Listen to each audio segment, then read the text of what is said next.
Hello प्यारे बच्चों, कैसे हैं आप लोग। आई होप बहुत अच्छे होंगे और क्लासेस को एंजॉय कर रहे होंगे। उम्मीद है आप लोगों को क्लासेस समझ में आ रहा होगा और कोई दिक्कत नहीं हो रहा होगा। आज हम लोग बहुत ही ज़्यादा शानदार प्रश्नों का प्रैक्टिस करने वाले हैं। प्रश्न सारे बहुत ही ज़्यादा इम्पॉर्टेंट हैं और विभिन्न एग्ज़ामों में पूछे गए हैं। आज की क्लास को अगर आप ईमानदारी से देखते हैं तो आज आपको बहुत ही ज़्यादा महत्वपूर्ण जानकारी मिलने वाली है जो आपकी नॉलेज को बहुत ही ज़्यादा इंक्रीज़ करेगी। तो ध्यान से क्लास को देखना है और सारे क्वेश्चन को ध्यान से सुनना है। बहुत ही ज़्यादा शानदार प्रश्नों का संग्रह है आज। और आज का आपका पहला प्रश्न है, निम्नलिखित में से कौन सा विद्वान कुंभा के दरबार में नहीं रहता था। पहला है मुनि सुंदर सूरी, दूसरा है नाथा, तीसरा है टिल्ल भट्ट और चौथा है मुनि जिन विजय सूरी। तो बताएंगे बच्चा लोग कौन है जो कुंभा के दरबार में नहीं रहते थे। बहुत ही बढ़िया है और आसान भी है। उम्मीद है आप लोग इसका उत्तर बता सकते हैं। तो फटाफट कमेंट कीजिएगा आपका कौन सा विद्वान है जो कुंभा के दरबार में नहीं रहते थे। तो याद रखिए बच्चा लोग, आपका ऑप्शन नंबर जो 4 है ये सही हो जाएगा। मुनि जिन विजय सूरी ही हैं जो राणा कुंभा के दरबार में नहीं रहते थे।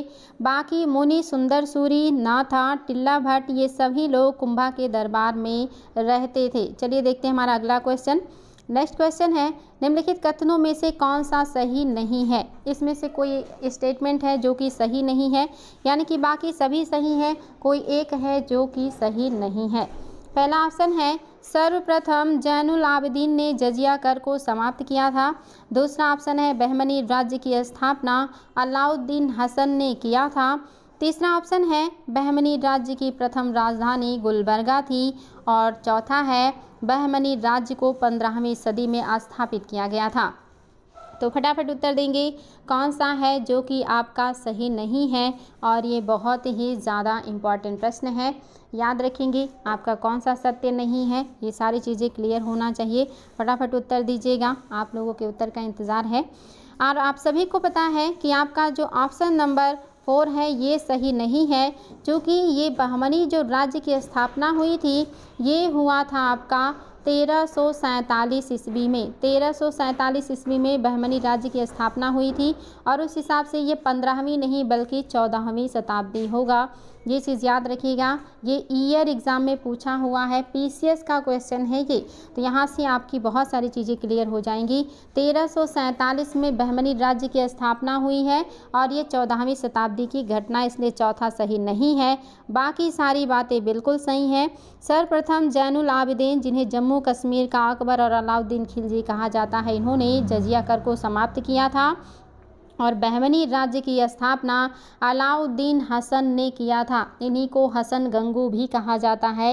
ये क्वेश्चन भी आया है कि बहमनी राज्य का संस्थापक कौन था। ये चीज़ें याद रखेंगे। साथ ही आपका तीसरा भी सही है, बहमनी राज्य की जो प्रथम राजधानी थी वो गुलबर्गा थी। ये सारी चीज़ें याद रखेंगे बच्चा लोग, बहुत ही ज़्यादा इंपॉर्टेंट है। इंडिविजुअल ये चीज़ें आई हैं कि बहमनी का संस्थापक कौन है, जजिया को किसने सबसे पहले समाप्त किया था, बहमनी राज्य की प्रथम राजधानी कौन सी थी, बहमनी राज्य की स्थापना कब की गई थी।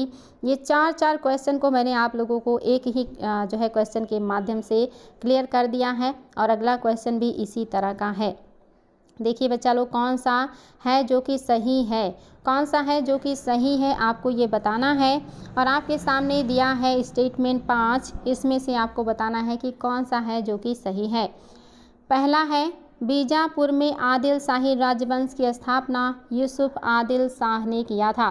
क्या ये बात सही है कि बीजापुर में यूसुफ आदिल शाह ने आदिल शाही वंश की स्थापना की थी। दूसरा कह रहा है, कुतुब शाही वंश की स्थापना गोलकुंडा में कुली कुतुब शाह ने किया था।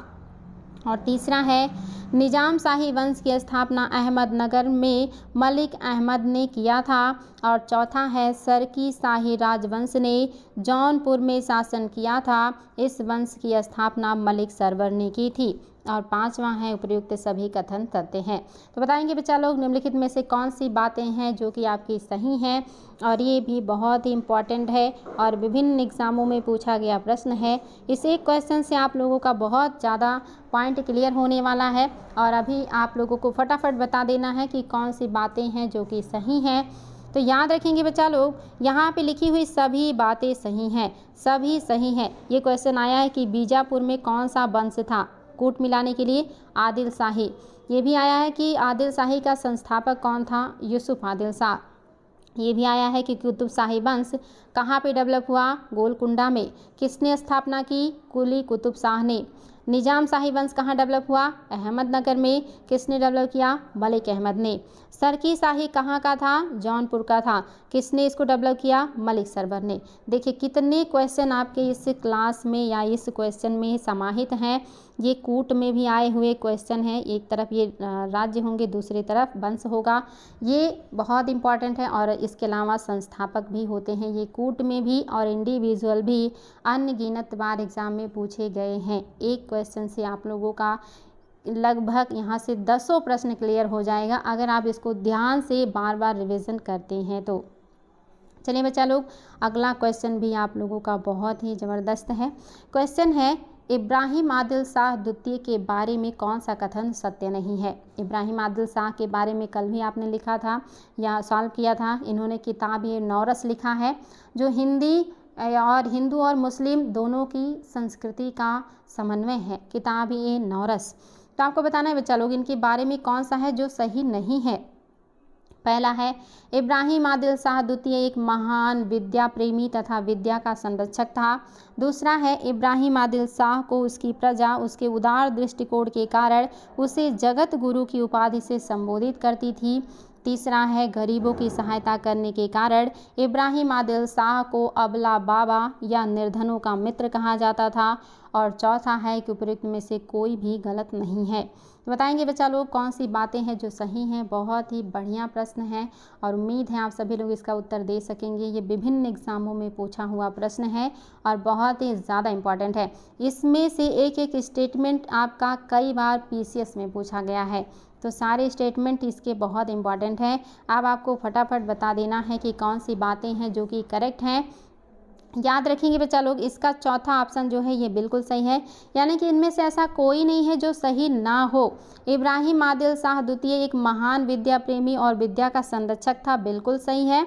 और ये क्वेश्चन भी आया है कि किस शासक को उसकी प्रजा उसके उदार दृष्टिकोण के कारण जगत गुरु की उपाधि से संबोधित करती थी? इब्राहिम आदिल शाह। ये भी आया है कि गरीबों की सहायता करने के कारण कौन से शासक को अबला बाबा या निर्धनों का मित्र कहा जाता है?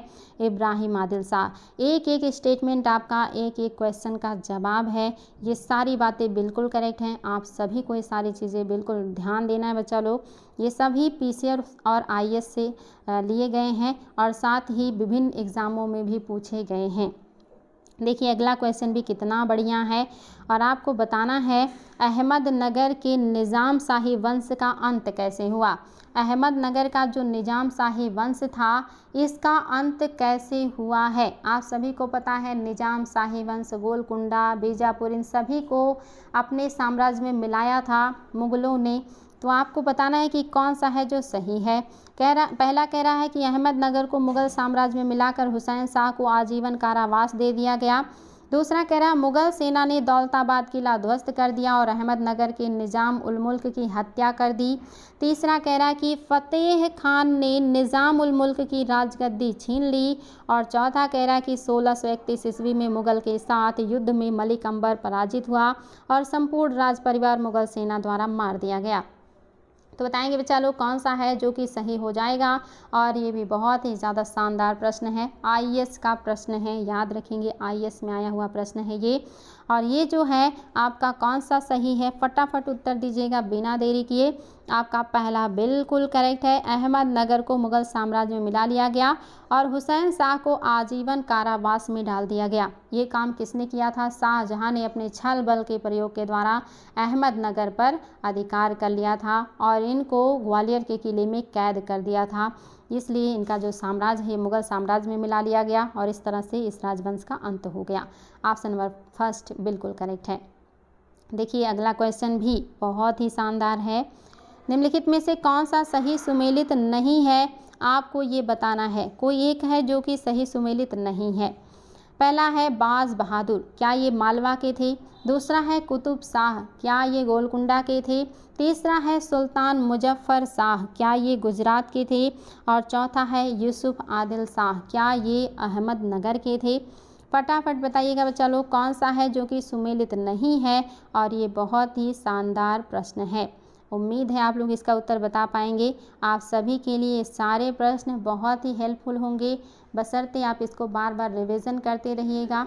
आपकी एक ही क्लास से बहुत कुछ क्लियर हो जाएगा और ऐसे क्लासेस ही आप लोगों के लिए वर्तमान में ज़रूरी हैं, क्योंकि वर्तमान में कंपटीशन बहुत बढ़ गया है, तो आप लोगों का कॉन्सेप्ट क्लियर होना बहुत ज़रूरी है। याद रखेंगे चौथा सही नहीं है बच्चा लोग। यूसुफ आदिल शाह अहमदनगर के नहीं बल्कि कहाँ के शासक थे, ये चीज़ आपको पता होना चाहिए। ये कहाँ के हैं? बीजापुर के हैं। बीजापुर के शासक थे, ये बहुत इंपॉर्टेंट है बच्चा लोग। बीजापुर के शासक थे यूसुफ आदिल शाह, अहमदनगर के नहीं थे। बाकी सही है, बाज बहादुर मालवा के थे, कुतुब शाह गोलकुंडा के थे और सुल्तान मुजफ्फर शाह गुजरात के थे। ये बातें बिल्कुल करेक्ट है, चौथा आपका सही नहीं है। अगला क्वेश्चन देखिए, ये क्वेश्चन भी आपके लिए कितना ज़्यादा इम्पॉर्टेंट है और ये यूपीपीसीएस प्री मेंस दोनों में पूछा हुआ क्वेश्चन है।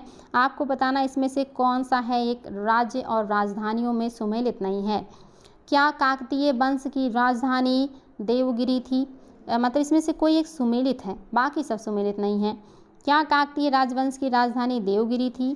क्या होयसल वंश की राजधानी द्वार समुद्र था? क्या यादव वंश की राजधानी वारंगल थी? क्या पांड्य की राजधानी कांचीपुरम था? बताएंगे बच्चा लोग। बहुत ही बढ़िया है और उम्मीद है कि आप लोग इसका उत्तर दे सकते हैं। इसमें से कोई एक ही है जो कि आपका सही सुमेलित है और आपको वही बताना है कि आपका कौन सा है जो कि सही सुमेलित है। फटाफट उत्तर दीजिएगा बच्चा लोग, उम्मीद है बता सकते हैं। बहुत ही फेमस क्वेश्चन है, बहुत ज़्यादा एग्जाम में आता है, इंडिविजुअल भी पूछा गया है और ये कोर्ट में भी पूछा गया है।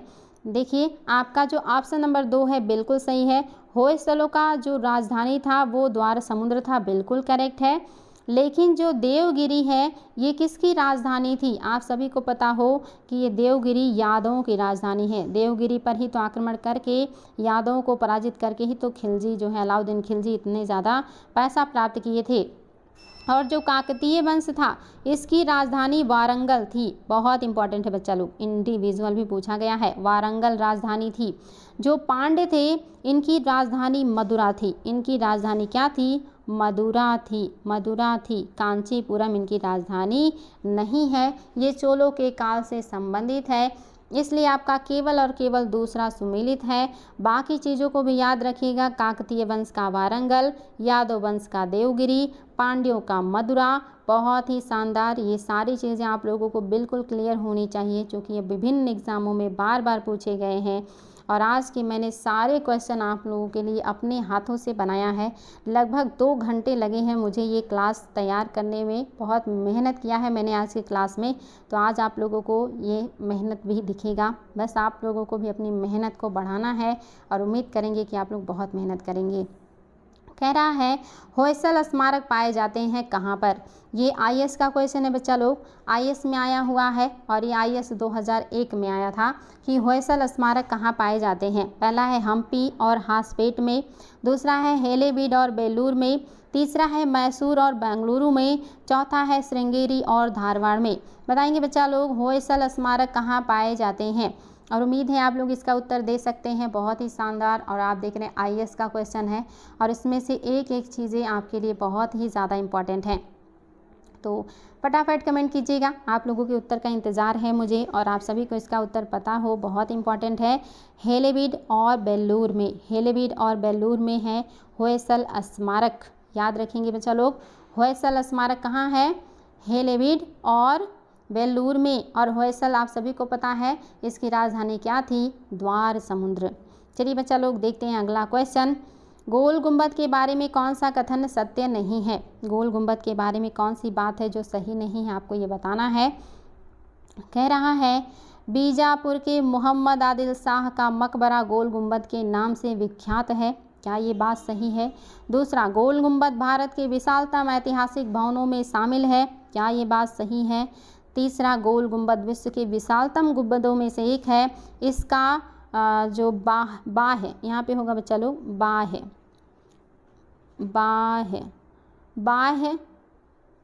बाह्य भाग देखने में प्याले की भांति लगता है। और चौथा कह रहा है यह गुंबद केवल दक्षिण भारत का सबसे बड़ा गुंबद है। तो बताएंगे बच्चा लोग कौन सा है जो कि आपका सही नहीं है। बहुत आसान और बहुत ही शानदार प्रश्न, बहुत ही ज़्यादा पूछा जाने वाला क्वेश्चन है ये, और आप सभी को इसका उत्तर पता होना चाहिए। कई बार आया है कि गोल गुंबद किसका मकबरा है, या कौन सा गुंबद है जो भारत का सबसे बड़ा है, या विश्व का सबसे बड़ा गुंबद किसे कहा जाता है। ये सारी चीज़ें एग्जाम में बहुत ज़्यादा पूछी गई हैं और आप सभी को इसका उत्तर पता है कि यह सिर्फ दक्षिण भारत का ही नहीं बल्कि विश्व का, इंडिया का सबसे बड़ा गुंबद माना जाता है। इसीलिए केवल शब्द लगने की वजह से चौथा ऑप्शन सही नहीं है, बाकी बातें बिल्कुल करेक्ट हैं और आप लोगों को ये सारी चीज़ें बिल्कुल क्लियर होनी चाहिए। देखिए बच्चा लोग अगला क्वेश्चन, निम्नलिखित में से कौन सा सही सुमेलित है। कौन सा है जो सही सुमेलित है, आपको ये बताना है। यानी कि इसमें से कोई एक है जो सही सुमेलित है और बाकी सही सुमेलित नहीं है। और ये क्वेश्चन भी मेंस का है 2018। कह रहा है दोहरा गुंबद, क्या शेरशाह सूरी के मकबरे में दोहरा गुंबद पाया जाता है। दूसरा कह रहा है अष्टभुजीय मकबरा, क्या सिकंदर लोदी का जो मकबरा है वो अष्टभुजीय है। तीसरा कह रहा है सत्य मेहराबीय मकबरा, यानी कि शुद्ध जो सही है, जो शुद्ध है, जो सबसे बढ़िया है, क्या ऐसे मेहराब का उपयोग जो है ऐसे मेहराब का उपयोग किसके मकबरे में किया गया, क्या अलाउद्दीन खिलजी हैं। और चौथा कह रहा है गुजरी महल, क्या ये मान सिंह से जुड़ा हुआ है। बताएंगे बच्चा लोग कौन सा है जो सुमेलित है, और कोई एक ही सुमेलित है, ये चीज़ याद रखेंगे, और वो कौन सा है ये आपको बताना है। फटाफट कमेंट कीजिएगा, बहुत ही ज़्यादा इम्पॉर्टेंट है और उम्मीद है कि आप लोग इसका उत्तर बता सकते हैं। तो याद रखेंगे बच्चा लोग, आप सभी को इसका उत्तर पता होना चाहिए। अगर नहीं पता है तो बिल्कुल रट लीजिएगा, ये इंडिविजुअल एक क्वेश्चन है आपके लिए, और बहुत मेहनत से मैंने इन सबको कलेक्ट किया है ताकि आप लोगों को ज़्यादा से ज़्यादा वो सारे तथ्य पता चले जो एग्ज़ाम का डिमांड है, जो एग्ज़ाम की ज़रूरत है वही पढ़ना है आपको और उसी तरह से पढ़ना है आप लोगों को। तो याद रखेंगे बच्चा लोग, आपका सही सुमेलित है, चौथा ऑप्शन आपका सही सुमेलित है। गुजरी महल ये मान सिंह से जुड़ा हुआ है, ये बिल्कुल करेक्ट है। लेकिन आपका पहला सही नहीं है। क्यों सही नहीं है? क्योंकि जो दोहरा गुंबद है ये सिकंदर शाह लोदी हैं या सिकंदर लोदी हैं, इनके मकबरे में दोहरा गुंबद पाया जाता है। और जो अष्टभुजीय मकबरा है ये किसका है? ये शेरशाह सूरी का है। शेरशाह सूरी का जो मकबरा है ये अष्टभुजीय है। और अगर अकबर के मकबरे की बात करेंगे तो अकबर का जो मकबरा है ये वर्गाकार है। याद रखिएगा कैसा है? वर्गाकार है, वर्गाकार है। याद रखेंगे बच्चों, बहुत इंपॉर्टेंट है। और सत्य मेहराब ये जो मकबरा है, जो ऐसा मकबरा जिसमें सबसे पहली बार शुद्ध मेहराब का उपयोग किया गया, वो मकबरा था बलबन का। याद रखेंगे बच्चों, किसका है? बलबन का। बलबन के मकबरे में सत्य मेहराब ये जो है सत्य मेहराब देखने को मिलता है, शुद्ध मेहराब देखने को मिलता है, एथेंटिक मेहराब देखने को मिलता है। अष्टभुजीय मकबरा शेरशाह सूरी का है। दोहरा गुंबद सिकंदर लोदी के मकबरे में है। अकबर का मकबरा वर्गाकार है और गुजरी महल मान सिंह से जुड़ा हुआ है। बिल्कुल सही है। ये सारी बातें आप लोगों के लिए मोस्ट इम्पॉर्टेंट है। देखिए अगला क्वेश्चन और बताइए कौन सा सही सुमेलित नहीं है। क्वेश्चन लेंदी है, बहुत ही ज़्यादा तथ्य लिए हुए हैं, इसको देख के भागिएगा नहीं। ये सोचिएगा इस छोटे से क्लास में आप लोगों को कितने सारे तथ्य मिल रहे हैं जो एग्ज़ाम में पूछे गए हैं और आगे भी पूछे जाएंगे। आपको इन्हीं को तो पढ़ना है, यही आपके जीवन में आपकी मदद करेंगे, आपका सिलेक्शन दिलाएंगे। इनसे भागिए नहीं बच्चा लोग, इनका सामना कीजिए, इनको रिवीजन कीजिए, इनको बार बार पढ़िए, इनको नोट कर डालिए अपनी किताबों में। बताएंगे कौन सा है जो कि सही सुमेलित नहीं है। क्या अदीना मस्जिद मांडू में है? क्या लाल दरवाज़ा मंदिर जौनपुर में है? क्या दाखिल दरवाज़ा जो है ये गौड़ में है? और क्या तीन दरवाज़ा अहमदाबाद में है? कौन सा सुमेलित नहीं है ये आपको बताना है। और ये क्वेश्चन भी आपके लिए बहुत ही ज़्यादा शानदार है और बहुत सारे पॉइंट क्लियर होने वाले हैं। उम्मीद है कि आपके लिए नया होगा लेकिन गलती नहीं करेंगे। याद रखेंगे कौन सा सही नहीं है बच्चा लोग, फटाफट कमेंट कीजिएगा कि कौन सा है जो कि सही नहीं है। और ये क्वेश्चन कई बार आया है कि अदीना मस्जिद कहाँ है और आपका लाल दरवाज़ा कहाँ है, तो आपका पहला ही सुमेलित नहीं है, क्योंकि जो अदीना मस्जिद है ये आपका पाया जाता है पश्चिम बंगाल में। ये मांडू नहीं है बल्कि पश्चिम बंगाल में पाया जाता है। कहाँ पे? पांडुआ में। कहाँ पाया जाता है बच्चा लोग? पांडुआ में पाया जाता है। पश्चिम बंगाल के पांडुआ में अदीना मस्जिद पाया जाता है और ये बंगाल के शासक सिकंदर शाह ने बनवाया था। अगर क्वेश्चन पूछे कि अदीना मस्जिद को किसने बनवाया था, सिकंदर शाह ने बनवाया था और पश्चिम बंगाल के पांडुआ में है। बाकी बिल्कुल सही है। लाल दरवाज़ा मस्जिद जो है ये आपका जौनपुर में है। दाखिल दरवाज़ा गौड़ में है जो कि एमपी में पड़ता है। तीन दरवाज़ा अहमदाबाद में है जो कि आपका गुजरात में है। ये सारी चीज़ें बिल्कुल सही हैं, इनको बार बार रिवीजन कीजिएगा, यहाँ से आप लोगों को बहुत सारी चीज़ें क्लियर हो जाएंगी। अगला क्वेश्चन देखिए, दक्षिण भारत में पहली बार, अच्छा यहाँ पे होना चाहिए दक्षिण भारत में, यहाँ पे होना चाहिए बच्चा लोग पोलीगार, ये हो गया है पोलीगार। आईएएस का क्वेश्चन है ये, इसको हल्के में मत लीजिएगा। पोलीगार आपको बताना है दक्षिण भारत में पोलीगार कौन थे। दक्षिण भारत में पोलीगार कौन थे?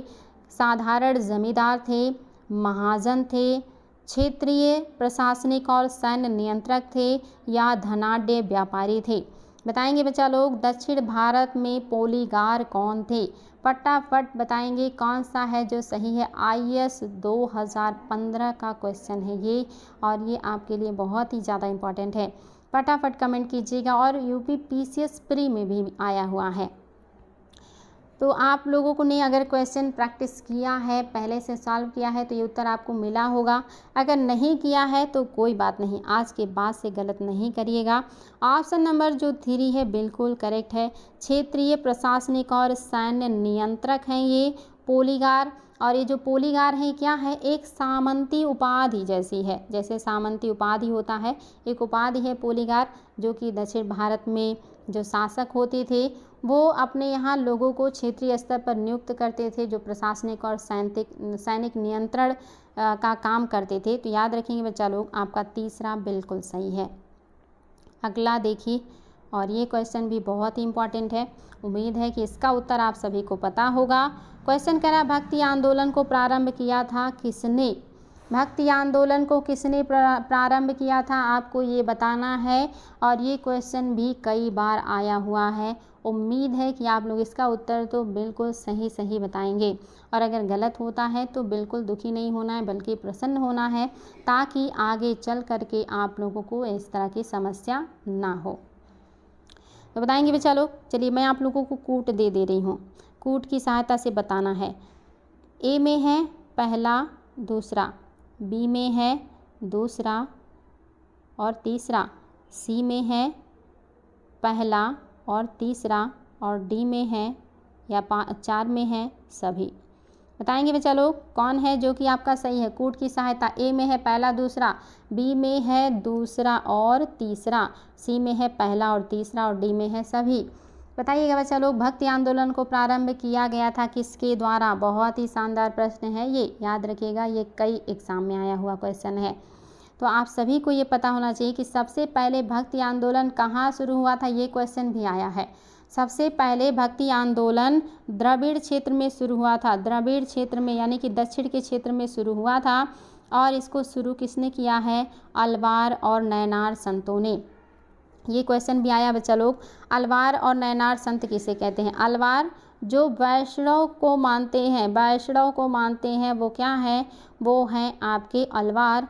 और जो शैव संप्रदाय को मानते हैं वो हैं आपके नैनार। ये क्वेश्चन भी आया है कि अलवार किसको मानते थे और नैनार किसको मानते थे।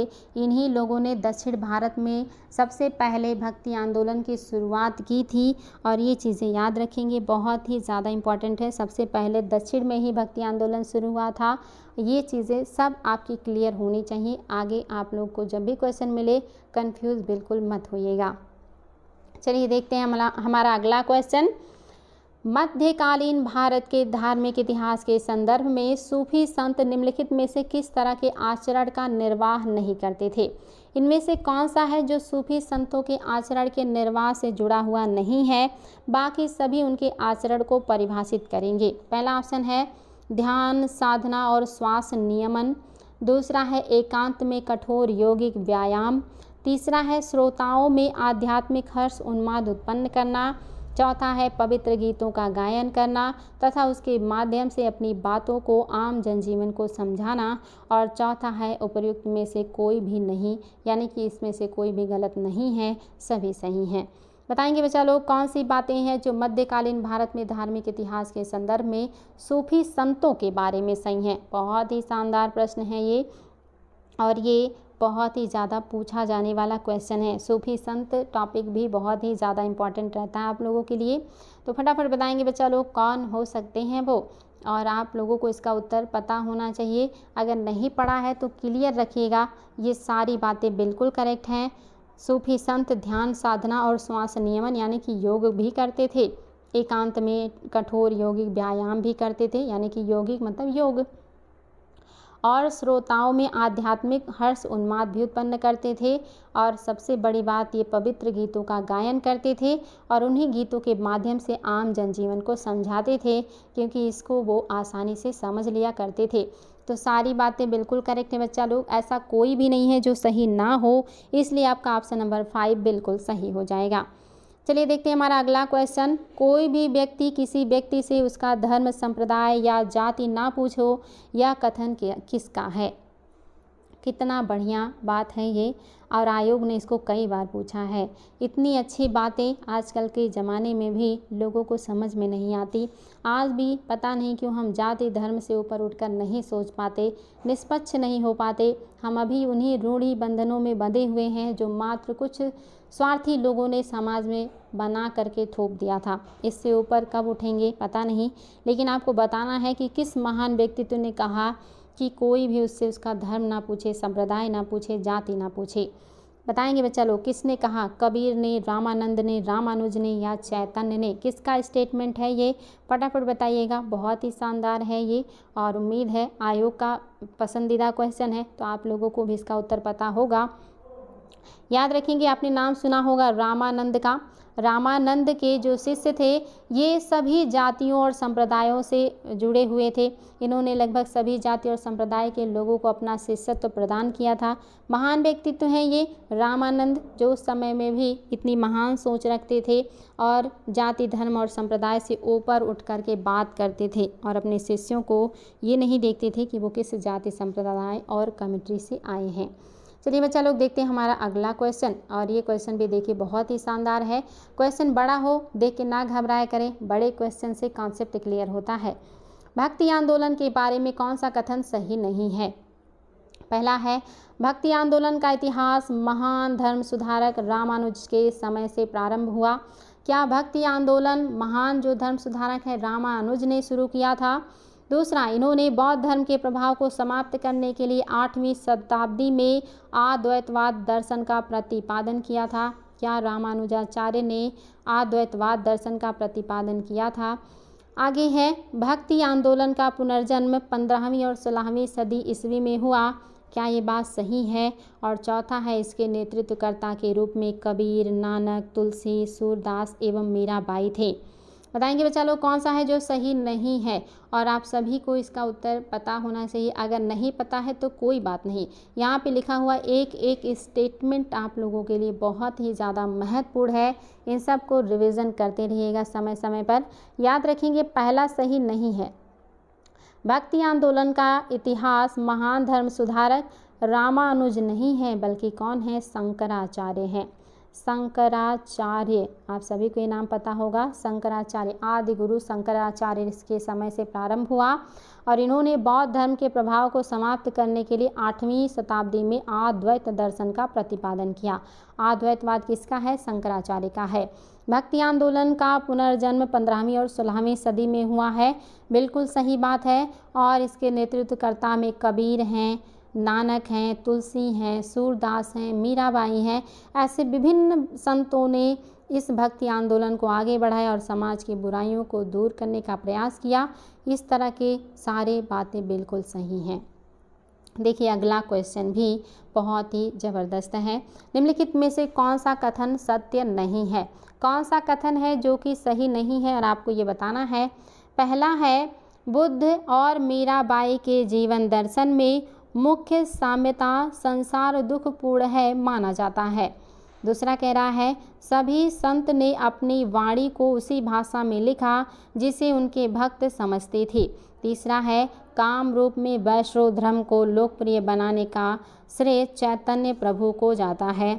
और चौथा है, सुप्रसिद्ध मध्यकालीन संत शंकर देव वैष्णव संप्रदाय से संबंधित हैं। तो बताएंगे बच्चा लोग कौन सा है जो सही नहीं है। और बहुत ही शानदार क्वेश्चन है, याद रखिएगा, एक एक स्टेटमेंट आप लोगों के लिए बहुत इंपॉर्टेंट है। फटाफट कमेंट करेंगे बच्चा लोग कौन सा है जो सत्य नहीं है। अगर आप लोगों को क्वेश्चन नहीं पता है, उत्तर नहीं मिल रहा है, तो भी ध्यान से चीज़ों को सुनिएगा और फिर एक बार दो बार रिवीजन कर लीजिएगा, सारी चीज़ें क्लियर हो जाएंगी। ये सब कॉन्सेप्ट क्लियर करने वाले क्वेश्चन हैं। आपका जो सही नहीं है वो क्या है? ऑप्शन नंबर 3 सही नहीं है। क्यों सही नहीं है? कामरूप यानी कि जो वर्तमान का असम है, इसको प्राचीन काल में कामरूप के नाम से जाना जाता था। यहाँ पे वैष्णव धर्म को लोकप्रिय जो बनाया था वो बनाया था शंकर देव ने। शंकर देव ने, ये क्वेश्चन भी कई बार आया है कि असम के क्षेत्र में या इन कामरूप में किसने जो है लोकप्रिय बनाया वैष्णव धर्म को? शंकर देव ने बनाया है। और ये क्या है? सुप्रसिद्ध मध्यकालीन संत हैं शंकर देव जो वैष्णव संप्रदाय से संबंधित हैं। सभी संतों ने अपनी वाणी को उसी भाषा में लिखा जिसे उनके भक्त समझते थे। बिल्कुल सही है। और बुद्ध मीराबाई दोनों का जो दर्शन है वो कहता है कि संसार दुखपूर्ण है। तो ये सारी बातें सही हैं। तीसरा सही नहीं है बच्चों, और ये क्यों सही नहीं है आप सभी को ये पता चल गया है। देखिए हमारा अगला क्वेश्चन, और ये क्वेश्चन भी देखिए कितना अच्छा है। कह रहा है, कौन सा सही सुमेलित है? क्या रामानुजाचार्य विशिष्टाद्वैतवाद से जुड़े हैं? क्या माधवाचार्य द्वैतवाद से जुड़े हैं? क्या वल्लभाचार्य शुद्धाद्वैतवाद से जुड़े हैं? क्या निम्बार्काचार्य अद्वैतवाद से जुड़े हैं?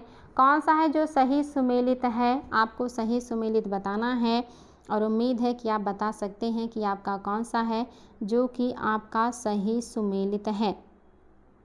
अच्छा, यहाँ पे सही सुमेलित नहीं है, होना चाहिए यहाँ पे नहीं है, यानी कि कोई एक नहीं है, बाकी सब सही सुमेलित हैं।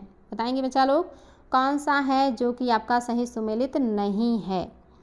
तो उम्मीद है ये आपको पता होगा, आप सभी को पता होगा। ये चीज़ें बहुत ही ज़्यादा पूछी जाती हैं, कौन से विद्वान ने कौन सा मत दिया है, कौन सा वाद दिया है, बहुत ही ज़्यादा पूछा जाता है। इंडिविजुअल भी और कूट में भी, चाहे नेट हो, IAS हो, PCS हो, कोई भी एग्ज़ाम हो, यहाँ से क्वेश्चन बनता ही बनता है। और आप सभी को पता हो चौथा सुमेलित नहीं है।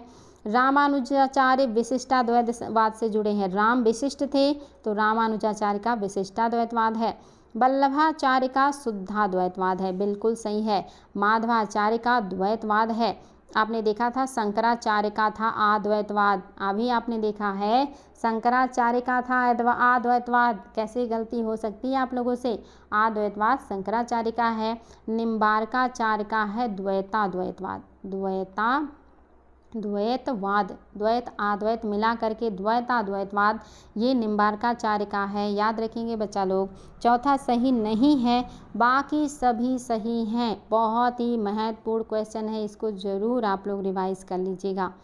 अगला क्वेश्चन देखते हैं बच्चा लोग। निम्नलिखित कथनों में कौन सा है जो कि सत्य नहीं है? इसमें से कोई एक है जो कि सही नहीं है और आपको वही बताना है कि कौन सा है जो कि सही नहीं है। आपके सामने स्टेटमेंट है, उम्मीद है आपके लिए नया होगा, लेकिन ध्यान से सुनिएगा, कोशिश कीजिएगा, एलिमिनेशन के द्वारा उत्तर प्राप्त करने की प्रयास कीजिएगा।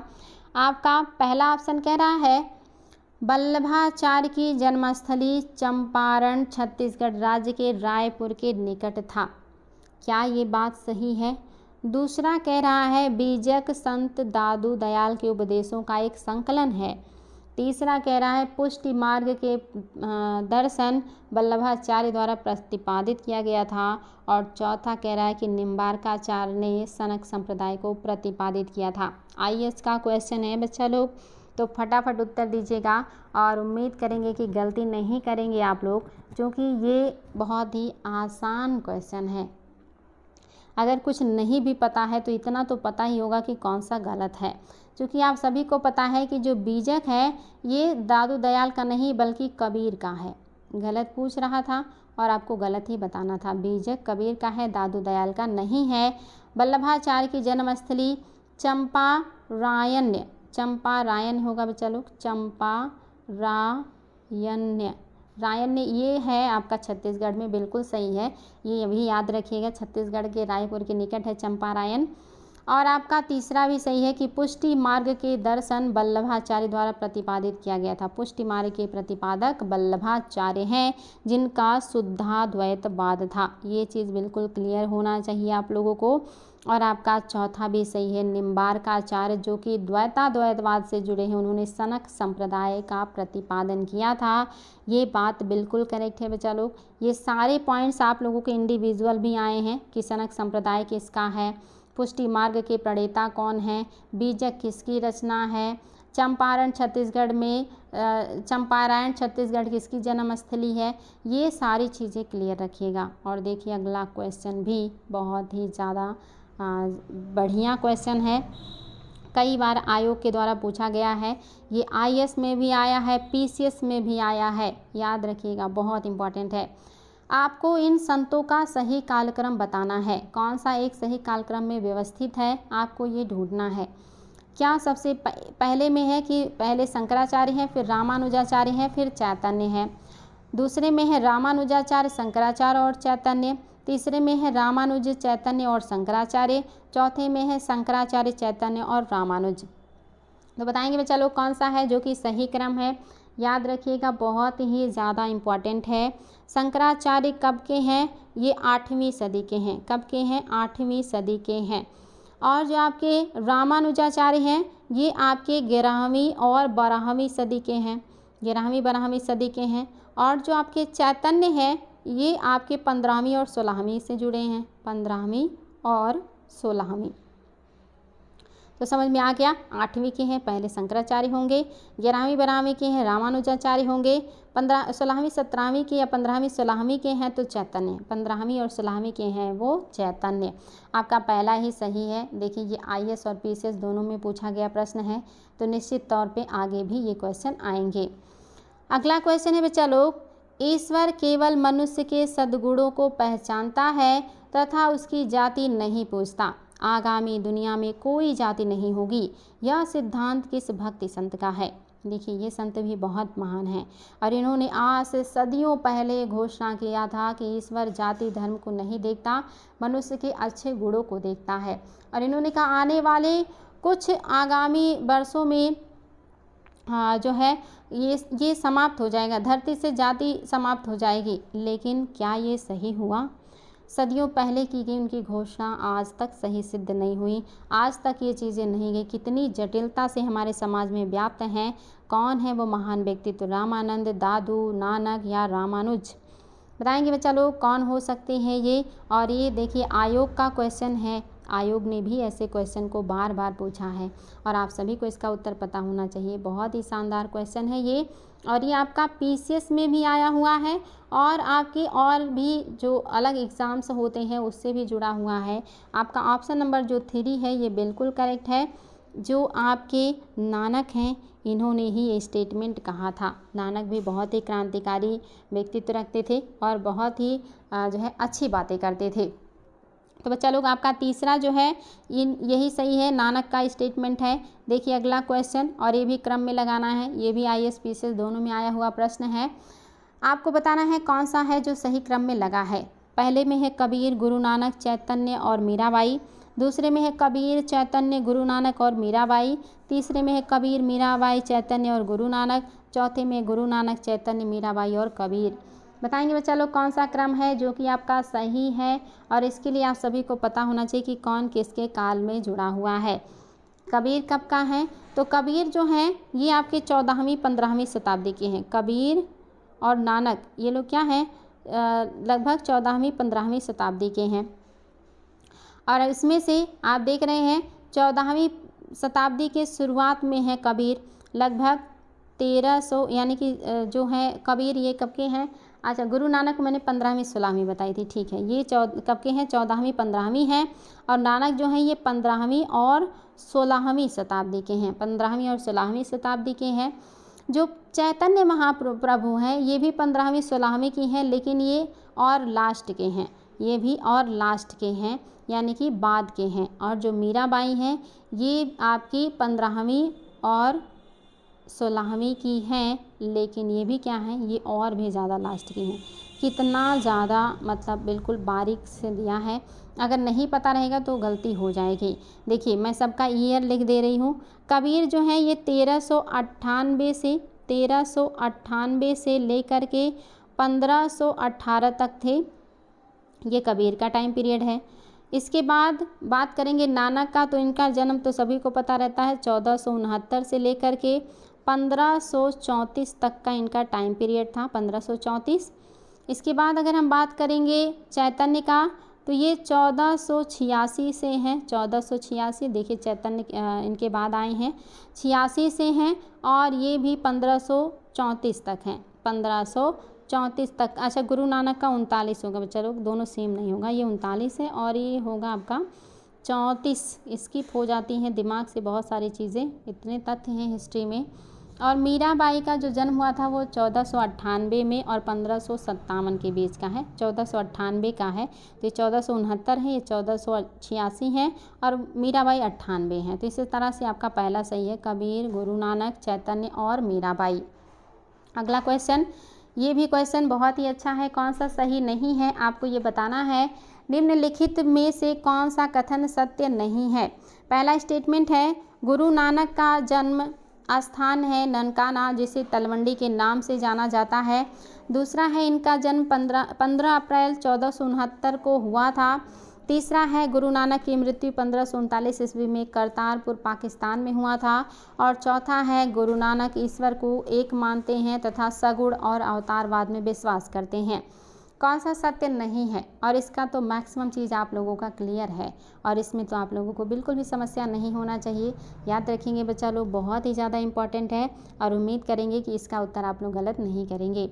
हिम्मत रखिए और मेहनत कीजिए, आप लोगों की हिम्मत के आगे हर चीज़ को झुकना ही पड़ेगा। अगर हिम्मत है और जज्बा है, एनर्जी है, डेडिकेशन है, तो दुनिया का कोई भी चीज़ ऐसा नहीं है जो प्राप्त नहीं कर सकती। बच्चा लोग, चौथा सही नहीं है। क्यों सही नहीं है? कह रहा गुरु कहते ईश्वर एक है, ये तो बिल्कुल सही है, लेकिन वो सगुण नहीं बल्कि निर्गुण जो है विचारधारा के हैं। ये कैसे हैं? निर्गुण विचारधारा के हैं, ये निराकार विचारधारा के हैं, और अवतारवाद में विश्वास नहीं करते। अवतारवाद में विश्वास नहीं करते, कह रहा करते हैं। निर्गुण है और अवतारवाद में विश्वास नहीं करते हैं, ईश्वर एक है ये मानते हैं। और गुरु नानक का जन्म ननकाना तलवंडी में हुआ था, ये तो रटा हुआ होगा। 15 अप्रैल 1469 में हुआ, ये भी रटा है सबको, और मैंने बता भी दिया। और उनकी मृत्यु 1539 में हुआ था करतारपुर पाकिस्तान में, ये भी बिल्कुल सही है। ये सारी बातें सही हैं, चौथा गलत है। ये निर्गुण और अवतारवाद से जुड़े हैं, मतलब निर्गुण को मानते हैं और अवतारवाद में विश्वास नहीं करते, ईश्वर एक है ऐसी बात वो मानते हैं। देखिए अगला क्वेश्चन, और ये क्वेश्चन भी आपके लिए काफ़ी इम्पॉर्टेंट है, फटाफट उत्तर दीजिएगा। कह रहा है, मीराबाई मेड़ता के रतन सिंह राठौर की इकलौती पुत्री थी। दूसरा कह रहा है, मीराबाई का विवाह उदयपुर के प्रसिद्ध शासक राणा सांगा के पुत्र भोजराज से हुआ था। तीसरा कह रहा है, मीराबाई तुलसीदास, गुरु नानक, चैतन्य के समकालीन नहीं थी। और चौथा कह रहा है, मीराबाई कृष्ण को अपना पति मानती थी या अपने पति के रूप में स्वीकार करती थी। और पांचवा के उपयुक्त सभी सही हैं। ध्यान से उत्तर दीजिएगा बच्चा लोग, सारे ऑप्शन को सही से पढ़िएगा और विचार कीजिएगा, और फिर बताइएगा कि कौन सा कथन है जो कि आपका, अच्छा यहाँ पे सही नहीं है बताना है आपको। क्या बताना है? सही नहीं है, सही नहीं है ये बताना है बच्चा लोग, सही नहीं है ये बताना है। क्वेश्चन मैंने ध्यान नहीं दिया, कौन सा है जो सही नहीं है आपको ये बताना है। तो फटाफट उत्तर दीजिएगा कौन सा है जो कि सही नहीं है। उम्मीद है आप लोग इसका उत्तर बता सकते हैं। क्वेश्चन कई बार आया है कि मीरा किसकी पुत्री थी? ये रतन सिंह राठौर की थी। इनका विवाह किससे हुआ था? ये क्वेश्चन भी आया है। भोजराज से हुआ था। ये किसके समकालीन थी? ये भी आया है। ये सही नहीं है, क्योंकि ये तुलसीदास, गुरु नानक, चैतन्य के समकालीन थी। यहाँ कह रहा है समकालीन नहीं थी, इसलिए गलत हो गया। और आपका चौथा सही है कि ये कृष्ण को अपने पति के रूप में मानती थी। और उपयुक्त सभी सही जो है नहीं हो सकता, चूँकि गलत पूछा है, तो आपका तीसरा ही है जो कि आपका सही नहीं है। ये समकालीन थी और यहाँ कह रहा है समकालीन नहीं थी। देखिए बच्चा लोग, आज का आपका 25वें नंबर का क्वेश्चन। इसके बाद अभी आपके 3 और बहुत ही शानदार प्रश्न हैं, आप लोग कहीं जाइएगा नहीं। निम्नलिखित में से कौन सा कथन सत्य है? कोई एक कथन है जो कि सही है। कह रहा है कि चैतन्य, मीराबाई एवं वल्लभाचार्य सगुण संत के रूप में, अच्छा यहाँ पे दिया है कौन सा सही है, देखिए इतने सारे ऑप्शन हैं। चैतन्य, मीराबाई एवं वल्लभाचार्य सगुण संत के रूप में कृष्ण भक्ति के उपासक थे। क्या चैतन्य और मीरा और वल्लभाचार्य ये सगुण संत हैं और कृष्ण को मतलब अपना ईश्वर मानते हैं? दूसरा, नामदेव निर्गुण संत थे। नामदेव मूर्ति पूजा, व्रत, उपासना, तीर्थ यात्रा, साधना के मार्ग के खिलाफ थे। तीसरा, नामदेव इस्लाम धर्म से प्रभावित प्रतीत होते हैं। चौथा, राग गोविंद की रचना मीराबाई ने किया था। और पांचवा, नरसी का मायरा गीत गोविंद टीका, राग गोविंद और राग सोरठा मीराबाई की रचना है। और चौथा कह रहा उपयुक्त, पांचवा कह रहा, अच्छा नहीं, छठवां कह रहा है कि उपयुक्त सभी सत्य हैं। बताएंगे बच्चा लोग। आज की क्लास आप लोगों के लिए मैंने इस मोटिव से बनाया है कि मैक्सिमम आप लोगों को चीज़ें बताई जाएं, मैक्सिमम चीज़ों आपको याद कराई जाए, मैक्सिमम चीज़ें आप लोगों को उपलब्ध कराई जाएं। क्वेश्चन गिनाने का मोटिव नहीं है बच्चा लोग। जितना ज़्यादा बातें एक एक क्वेश्चन में समाहित हो सकती हैं उतना मैंने प्रयास किया, इसीलिए मुझे बहुत समय लगा ये PDF बनाने में। तो उम्मीद है आप लोगों को पता होगा कि क्या है जो कि सही है।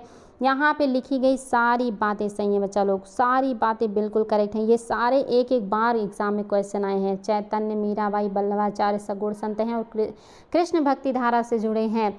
नामदेव निर्गुण संत हैं और ये कहते मूर्ति पूजा में, व्रत में, उपासना में, तीर्थ यात्रा में, साधना में विश्वास नहीं करते, इसके खिलाफ हैं। और ये इसी वजह से ये नामदेव को कहा जाता है इस्लाम धर्म से प्रभावित प्रतीत होते हैं, क्योंकि ये सारे गुण लगभग इस्लाम धर्म से मिलते हैं। राग गोविंद की रचना किसने की है? कई बार आया है, मीराबाई का है। इसके अलावा ये भी आता है नरसी मायरा की रचना किसकी है? गीत गोविंद टीका किसने लिखा है? राग गोविंद रचना किसका है? राग सोरठा किसका है? इंडिविजुअल ये रचनाएं बहुत ही ज़्यादा क्वेश्चन में आई हुई हैं। ये सारी चीज़ें याद रखेंगे बच्चा लोग, एक एक क्वेश्चन से बहुत सारी चीज़ें मिल रही होंगी। मुझे पता है आप लोगों के लिए नई होंगी बहुत सारी बातें जो आपके दिमाग को थोड़ा डिस्टर्ब कर रही होंगी, लेकिन आप लोगों को बैठे बिठाए वो सारी सेलेक्टिव चीज़ें मिल रही हैं जो आपके लिए बहुत ही ज़्यादा ज़रूरी हैं। इनको आप कैसे भी करके याद कीजिए, इनको कैसे भी करके सीखिए और समझिए, ये आपकी रिस्पॉन्सिबिलिटी है। तो बच्चा लोग सभी बातें बिल्कुल करेक्ट हैं।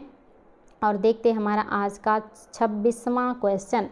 निम्नलिखित भक्ति संत पर विचार कीजिए, इनमें से कौन उस समय उपदेश देता था जब लोधी वंश का पतन हुआ और बाबर सत्तारूढ़ हुआ? ये क्वेश्चन भी बच्चा लोग बहुत ही शानदार क्वेश्चन है, याद रखिएगा। बताएंगे कौन थे वो संत जब भारत में बाबर ने सत्ता स्थापित किया और लोधी वंश का पतन हुआ? शंकराचार्य, दादू दयाल, गुरु नानक, त्यागराज। कॉमन सेंस का क्वेश्चन है, आप सभी को पता है मैक्सिमम संतों के बारे में कि कौन कब था भारत में, और ये भी पता होगा कि लोधी वंश की जो पतन है वो 1526 में हो रहा है, बाबर स्थापना कर रहा है। तो 1526 के आसपास कौन हो सकता है? सभी को पता है 1469 में जन्म गुरु नानक का हुआ है, और यही क्या है? समकालीन है। 1539 ईस्वी तक जीवित रहे तो कौन हो जाएंगे? गुरु नानक। अगला क्वेश्चन देखिए बच्चा लोग, कितना बढ़िया है। निम्नलिखित में से कौन सा सही सुमेलित है? क्या नामदेव दर्जी जाति के थे? क्या कबीरदास जुलाहा जाति के थे? क्या रविदास मोची जाति के थे? क्या सेना नाई थे? क्या उपयुक्त बातें सही हैं? बताना है बच्चा लोग। ये क्वेश्चन बहुत ज़्यादा पूछा गया। इंडिविजुअल भी आया, कबीर क्या थे? नाई किसकी जाति थी? कौन था जो मोची था?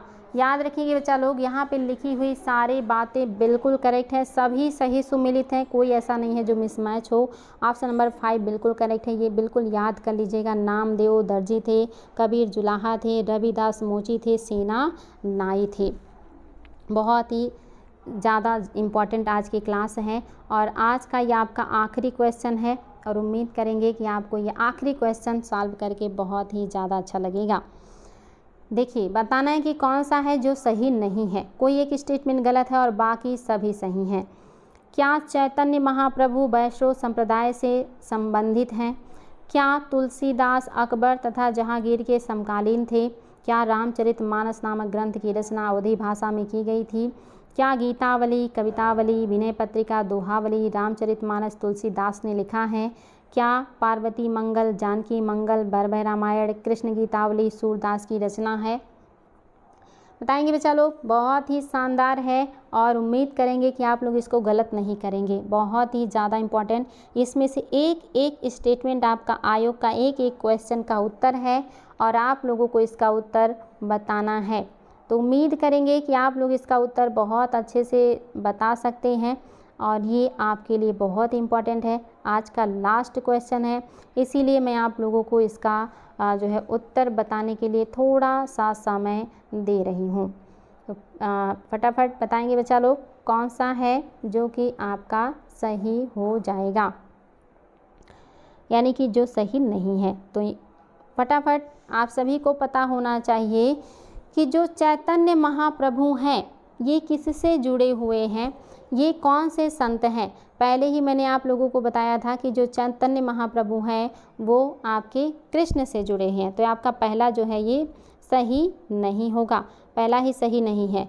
तुलसीदास अकबर और जहांगीर के समकालीन है।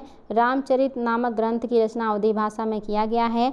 गीतावली, कवितावली, विनय पत्रिका, दोहावली ये सब तुलसीदास का है और ये बिल्कुल सूरदास का, इसमें कोई डाउट आप लोगों को नहीं होना चाहिए बच्चा लोग। बहुत ही इम्पॉर्टेंट है और उम्मीद करेंगे आज की क्लास को अटेंड करके आप लोगों को बहुत ही अच्छा लगा होगा और आप लोग अपनी मेहनत को बढ़ा देंगे, डेली क्लासेस में उपस्थित रहेंगे और क्लासेस को बार बार रिवीजन करेंगे और खूब मेहनत करेंगे। ईश्वर आप लोगों को सफलता दे और आप लोग अपने जीवन में सही स्थान पे पहुँचे। मैं जितना अपनी तरफ से कर पाऊँगी मैं करती रहूँगी, बशर्ते आप लोग थोड़ा सा दिखा करें। आप लोग नहीं रहते हैं क्लास में तो लगता है मैं किसको पढ़ा रही हूँ। जब बच्चों को इतना नहीं पता कि उनके लिए क्या आवश्यक है, क्या ज़रूरी है, तो मैं कितना चिल्लाऊँ, कितना समझाऊँ। तो याद रखिए बच्चा लोग, सारी चीज़ें बहुत इम्पॉर्टेंट थी। फिर हम लोग अगले दिन ऐसे ही शानदार प्रश्नों के साथ मिलेंगे। आज के लिए इतना ही। Thank you so much.